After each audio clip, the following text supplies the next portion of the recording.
சென்னையில் உள்ள காங்கிரஸ் தலைமையகத்திற்கு செய்தி சேகரிக்க சென்ற ஜெயா டிவி செய்திக்குழுவினருக்கு அனுமதி மறுக்கப்பட்டதோடு அலுவலகத்திற்குள் அவர்களை நுழைய விடாமல் காங்கிரஸ் குண்டர்கள் மிரட்டல் விடுத்த சம்பவம் பரபரப்பை ஏற்படுத்தியுள்ளது.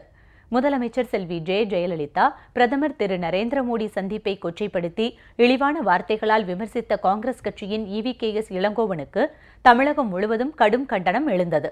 டெல்லியில் 6 நாட்கள் தங்கியிருந்தும் தங்கள் கட்சி தலைவரையும் துணைத் தலைவரையும் சந்திக்க முடியாத விரக்தியில் சென்னை சத்தியமூர்த்தி பவனில் இளங்கோவன் இன்று பத்திரிகையாளர்களை சந்திப்பதாக வந்த தகவலை அடுத்து அங்கு செய்தி சேகரிக்க சென்ற ஜெயா டிவி செய்திக்குழுவினருக்கு அனுமதி மறுக்கப்பட்டது. மேலும் அவர்களை காங்கிரஸ் அலுவலகத்திற்குள் நுழைய விடாமல் அக்கட்சியின் தொண்டர்கள் மிரட்டல் விடுத்த சம்பவம் பரபரப்பை ஏற்படுத்தியுள்ளது.